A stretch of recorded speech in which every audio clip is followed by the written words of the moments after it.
giant men come together in the centre of the ring. Gary Mason, the British champion, 17 stone 8 on the left, and the much smaller figure, relatively, of Everett Bigfoot Martin, weighing 16 stone 11.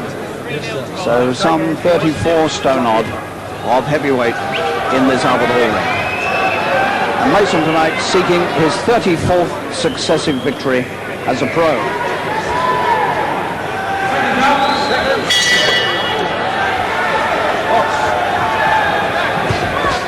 Well, Everett Martin, the American, wearing black, has been described over the years in the American press as game, has a good chin, but has also been described as a blown-up cruiserweight, which I think he is, and also as a plodder. Well, some of those are not complimentary verdicts on the man, but he does have a reputation of being able to go the distance with people like George Foreman. And Martin is, in fact, the only fighter who's managed to take Foreman all the way in George Foreman's recent comeback.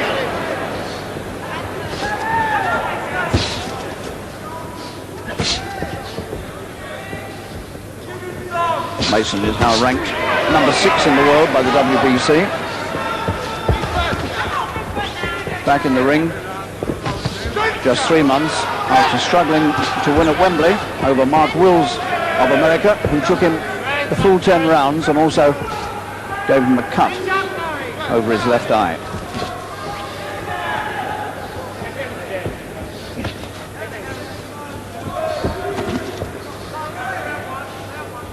Martin conceding 2 to 3 inches in height here.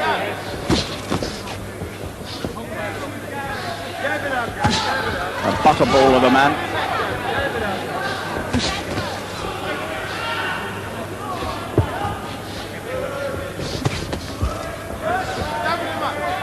Martin weighed 16 stone 4.5 when he fought George Foreman, and that was last July. Now he goes 16.11, almost half a stone heavier. 3 years ago in a fight he only weighed 11 stone 13.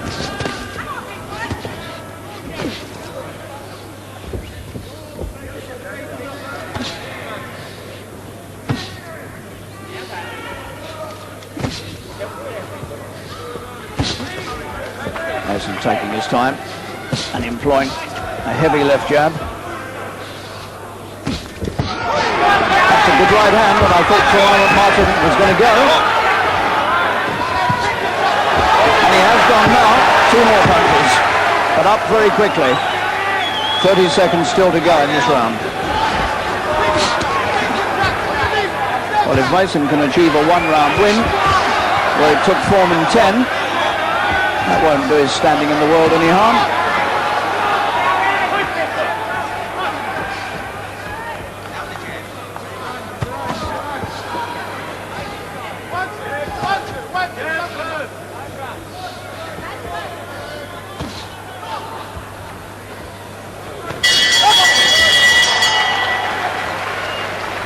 Well, Mason did what was required of him in the first round, but one has to say that Martin showed almost nothing except a sort of willingness to put his head in the way of punches and to try to take them as best he could.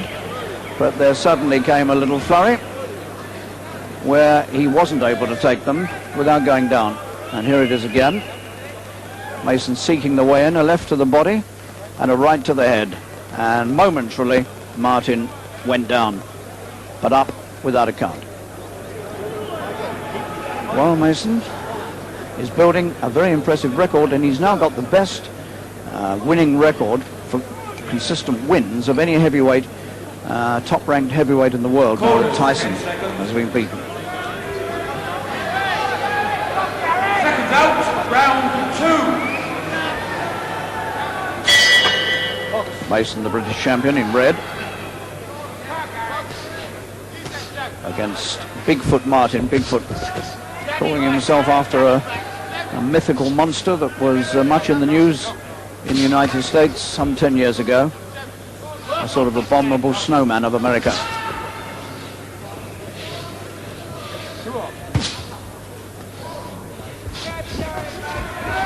When he fought George Foreman last July.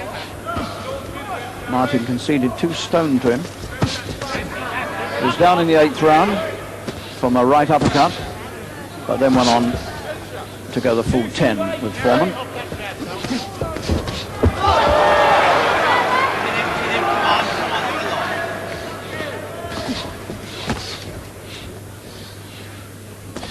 So he very clearly is a lumbering, plodding man.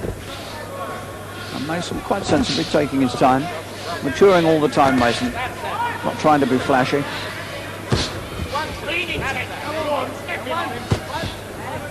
It's a very useful left jab, but Martin throwing very few punches except the occasional rather lame left jab and an occasional left hook. It's a better right from Martin. And that also was a useful looking straight right from Martin. Beginning to get aggressive.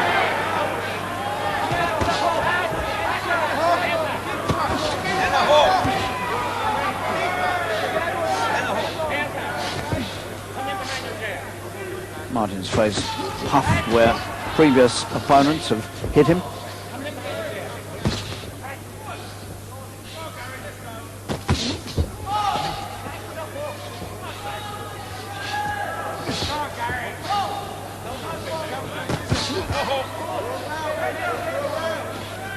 Mason able more or less to let the punches go as he wishes.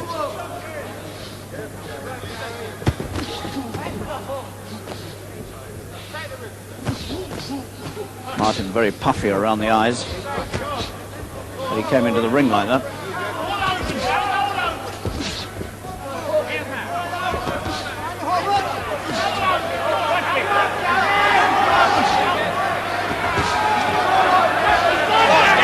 Martin looking very, very shaky indeed.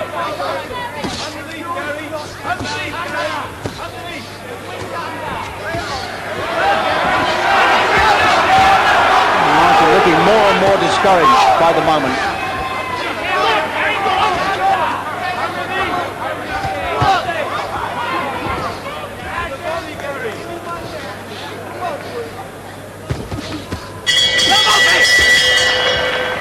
Martin takes a deep breath as he goes back to his corner while we join Gary Mason.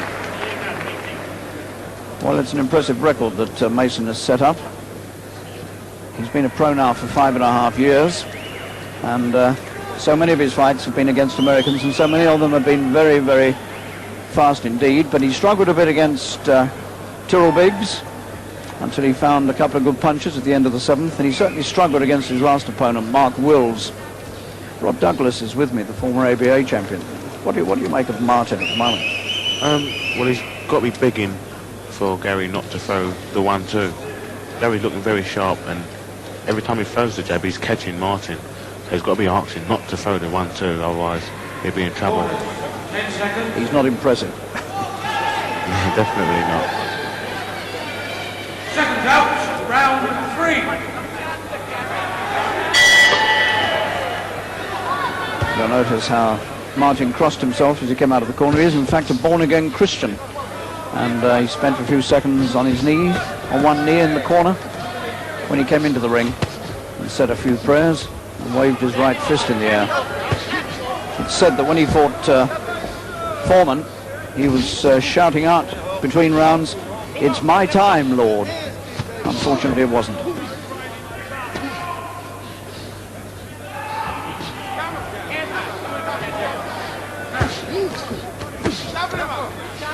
British boxing still reeling from the rather abject defeat of Lloyd Honeyghan a couple of weeks ago, and badly needs a clean, decisive win here from Gary Mason.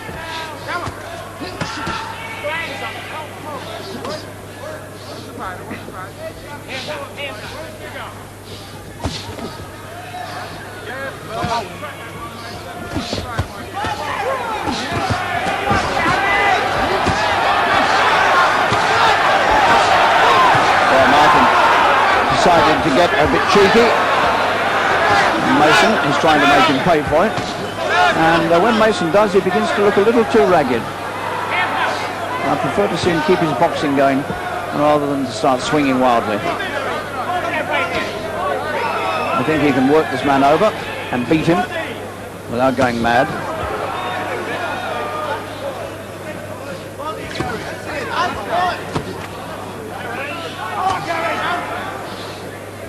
Occasionally Martin throws this rather dangerous looking straight right.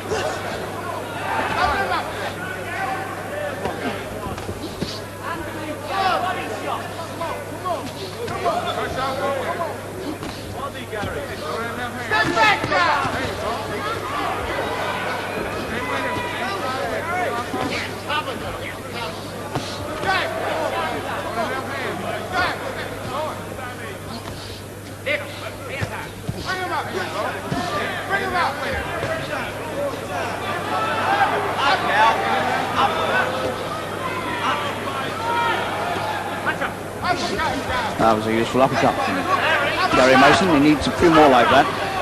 Get rid of the man inside.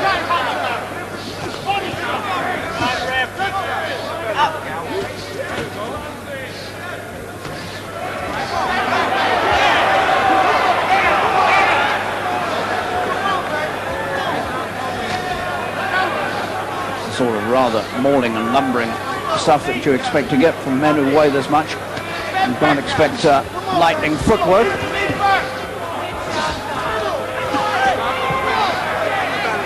Martin's still standing there and taking it. And Martin has picked up a little bit of a cut on the right eye, I think it is.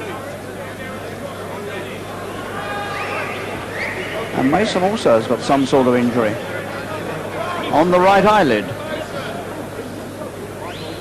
So, all that mauling inside has brought about damage to them both. Now, when Mason fought Wills, it was the left eye that caused the trouble, and that's Martin using that same cry I was telling you about. It's my time, Lord.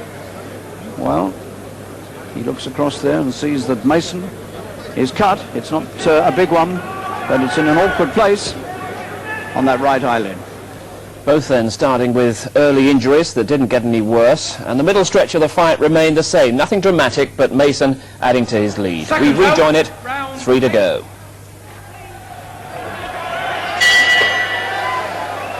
Round 8. Mason, British champion in the red trunks. Everett, Bigfoot Martin from Texas, the man who went 10 rounds with George Foreman. I'm trying to go 10 rounds here with Mason, or even trying to beat him.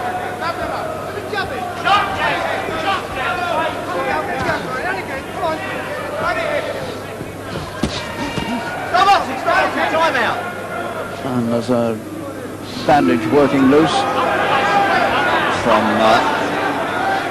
Martin's glove, tucked away by Dave Paris.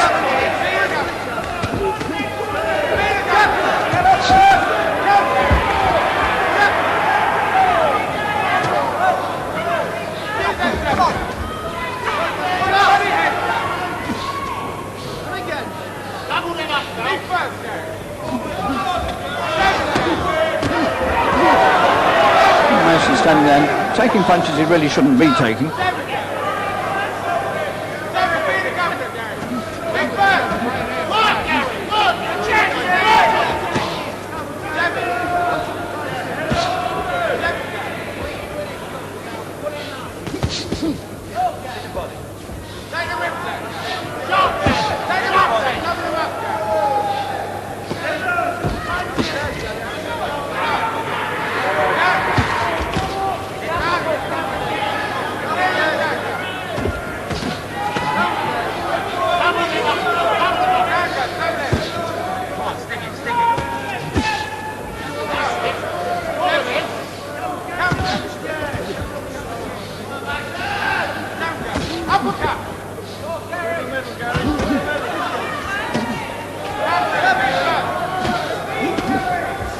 Well, Martin was brought over here as a man capable of standing up to punishment, and he certainly proved that all right. But perhaps we would have liked to have seen Gary produce a little more than this. It's a fairly pedestrian performance against a man who hasn't looked too threatening, except occasionally with a straight right hand.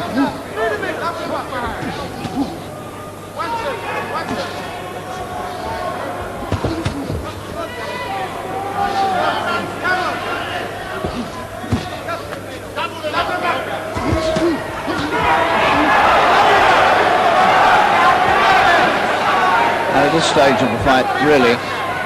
Mason shouldn't be allowing Martin to open up like that.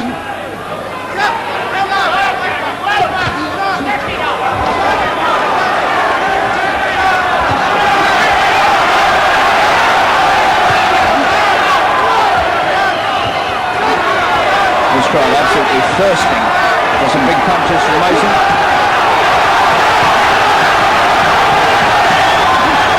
Very much on Mason's side. He only has to show a little bit of aggression. And the cheering starts.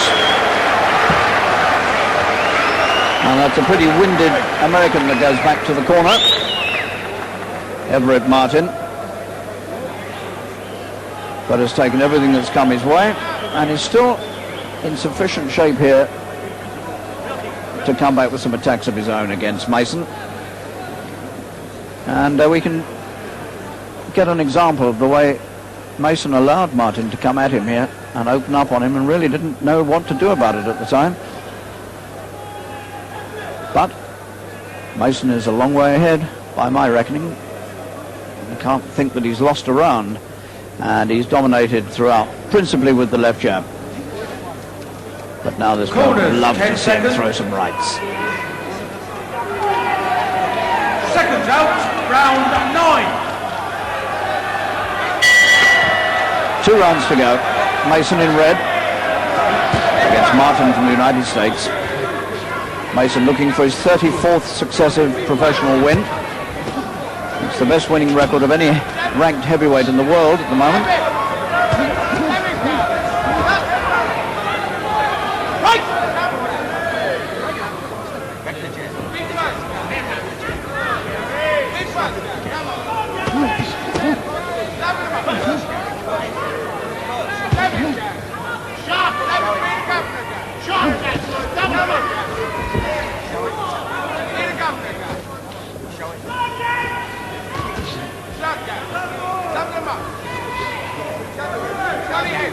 Only twice has Mason been taken the distance. Once in his last fight with Mark Wills of the United States, and quite a long time ago against Oscar Holman from Philadelphia. That was back in 1986.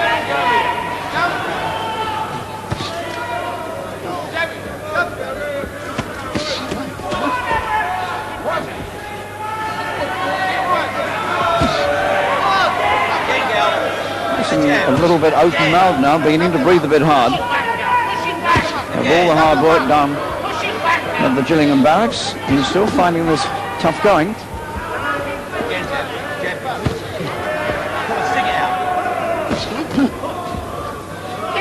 People like Everett Martin really are extraordinary. Here he is, walking onto left jabs all the time, but never stops plodding forward. He seldom takes a backward step. He just inches his way forward, takes another punch, still comes on.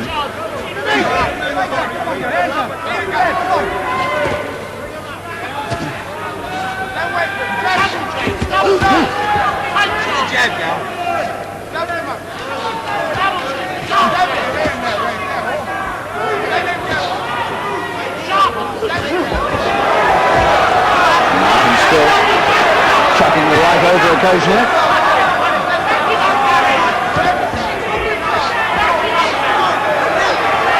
Round 9. One to come after this.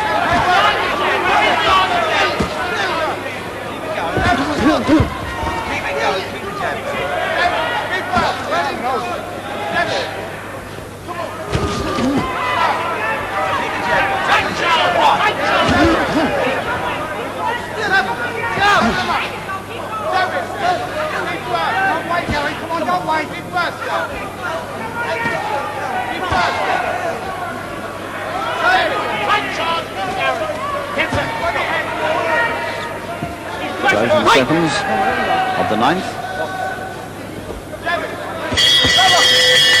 So 1 round left now for Mason to try to do what George Foreman couldn't do, and that is to stop this man, Everett Martin.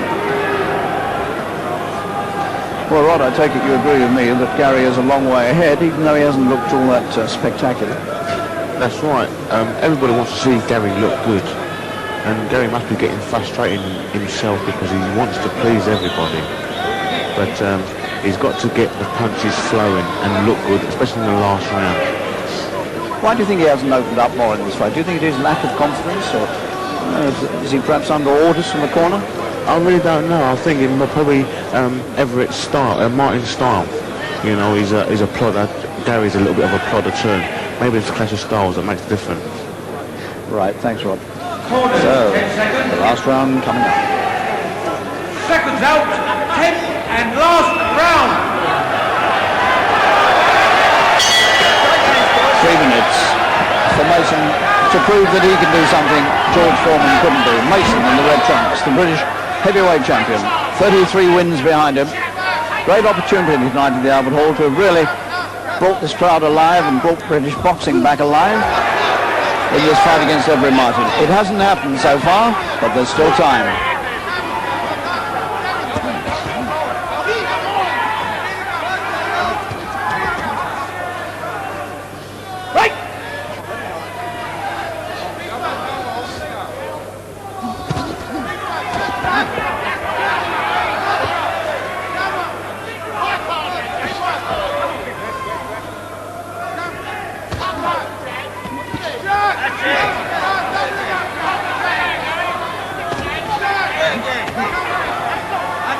Martin's still prepared to have a go.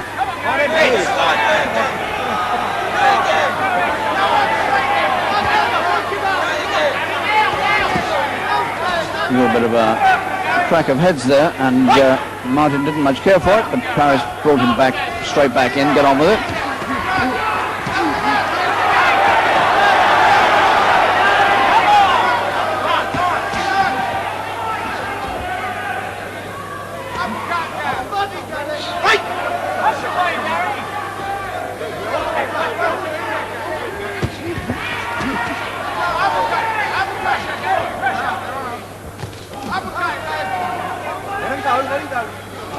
Mason surprised us all with the efficient way he finished Terrell Biggs. It's wonderful to see him do something similar here.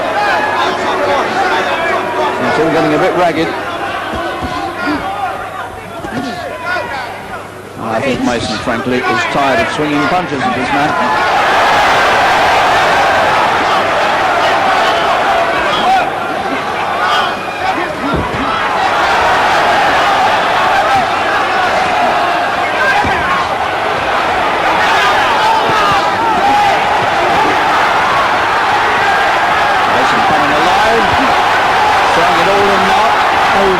No reason whatever now to save strength.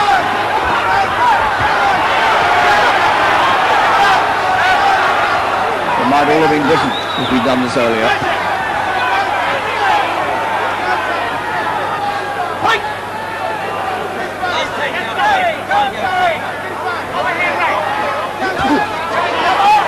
Closing seconds of this fight.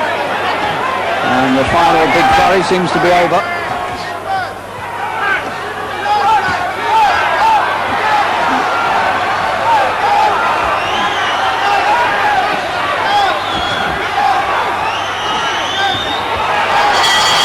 Big effort by Mason in the closing moments. George Foreman couldn't stop that man, and neither could Gary Mason. There's a lot of booing going on. Heaven only knows why, because Mason has won it by wide margin, and there can't be any reasonable doubt about that.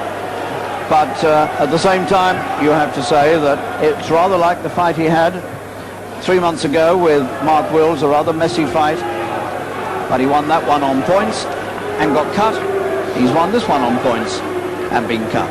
So Gary Mason marks up his 34th professional win in a row.